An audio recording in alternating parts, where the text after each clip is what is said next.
అస్మద్గురుభ్యో నమః. దివ్యదేశాలలో ఒకటైన తిరుకాట్కరై అనే దివ్యదేశం గురించి ఈ వీడియోలో చెప్పుకుందాం. ఈ దివ్యదేశం తిరువనంతపురానికి 45 కిలోమీటర్ల దూరంలో ఉంది. పూర్వం భగవంతుడు వామండై 3 అడుగుల నేలను బలి దగ్గర యాచించాడని మనకు తెలుసు. మొదటి అడుగుతో భూమిని కొల్చాడని కూడా విన్నాం.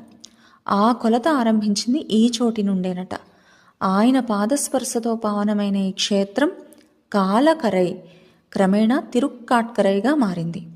ఇక్కడ స్వామి కాట్కరై అప్పన్ వామనుడు అంటారు. పెరుంశెల్వనాయకి సమేతుడై స్వామి పుష్కల విమానంలో పూజలు అందుకుంటున్నాడు. ఇక్కడ తాయారుకే వాత్సల్యవల్లి అనే పేరు కూడా ఉంది. విశ్వశాంతికే తపస్సు చేసిన కపిల మహర్షి కోసం ఇక్కడ దర్శనమిచ్చాడు స్వామి. ఆయన కోరిక మేరకు అర్చామూర్తిగా వెలిశాడు. ఆనాడు త్రివిక్రముడే 3వ పాదాన్ని బలితలపై పెట్టాడని మనకు తెలుసు. అప్పుడు ఆయన్ని పాతాళలోకానికి రాజుగా చేశాడు శ్రీ మహావిష్ణువు. ఆ మహాబలి ఏడాదికొకసారి ఇక్కడి నుండి బయటకు వస్తాడని అక్కడి ప్రజలందరి విశ్వాసం.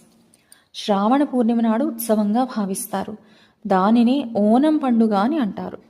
ఆనాడు ప్రజలంతా తమ తమ ఇళ్ల ముందర వీధులలో అలంకరించి ఒకే దీర్ఘమైన వరుసల్లో కట్టెల పొయ్యి పెట్టి కొత్త కుండలో తీపి పాయసం బెల్లంతో చేసి ఆ బలిచక్రవర్తికి ప్రకృతి మాతకి ఆరగింపు సమర్పిస్తారు.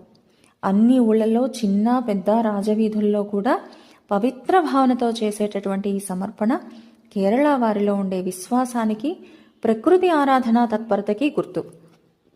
అటువంటి స్వామిని మనం కూడా ప్రార్థిద్దాం. పురే తిరుక్కాట్కరనామ్ని పుష్కలం విమానమాప్తః కపిలాఖ్యతీర్థగే శ్రితః పెరుంశెల్వరమామధిశ్రితో విరాజతే కాట్కరయప్పనాహ్వయః. ఓం తిరుకాట్కరవాసాయ వాత్సల్యవల్లీ సమేతాయ కాట్కరై అప్పన్ స్వామినే నమః.